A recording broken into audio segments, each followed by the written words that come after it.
Quel type de fiscalité peut booster la croissance, à votre avis? Bon, aujourd'hui, le Maroc, notamment après la Constitution 2011, vit un grand chantier de réforme et notamment un chantier pour adapter son cadre juridique. La fiscalité locale, aujourd'hui, et l'actuel dispositif, bien sûr, aujourd'hui, il présente un dysfonctionnement. Quel type de dysfonctionnement, Monsieur Benir? Type de dysfonctionnement parce qu'aujourd'hui, il paraît que la fiscalité, il est prépondérante foncière. C'est une fiscalité où il y a une multitude d'intervenants. C'est une fiscalité où il y a beaucoup de dépenses fiscales. C'est une fiscalité où l'administration fiscale locale, voire même qui ne condamne pas avec les autres partenaires. Et donc c'est une fiscalité locale qui mérite d'être revue aujourd'hui. Est-ce que, à votre avis, le contexte actuel peut légitimer la réforme fiscale? Oui, le contexte actuel, il est fortement aujourd'hui impulsé d'abord par les orientations royales. Donc pour une démocratie de proximité, pour aller vers un renforcement d'une décentralisation qui est un choix irréversible pour le Maroc.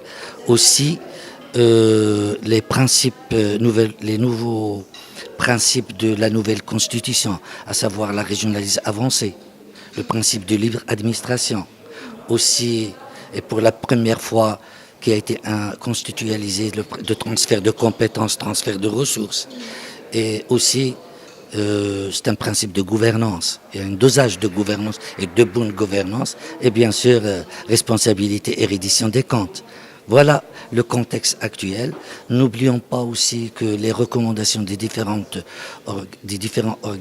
organisations constitutionnelles, la Cour des comptes, par exemple le Conseil économique et social, la Commission consultative de la région avancée, et tout ça milite pour qui légitime une réforme. Une dernière question, Monsieur Benis. Peut-on parler d'une fiscalité citoyenne?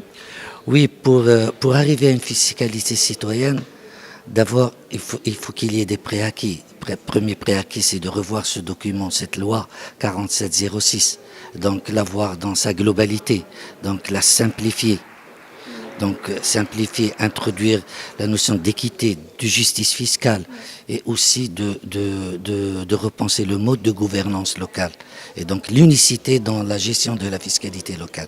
Pour la première fois, je crois, le ministère de l'Intérieur, donc il y va aux assises en tant que partenaire associé. Et donc il y a beaucoup de recommandations. D'ailleurs, il y a un groupe de travail thématique sur la fiscalité locale. Et donc ce groupe, il travaille sur plusieurs questions. Quel type de fiscalité, quel dispositif fiscal qui s'adapte avec deux choses. Créer de l'emploi et produire de la richesse.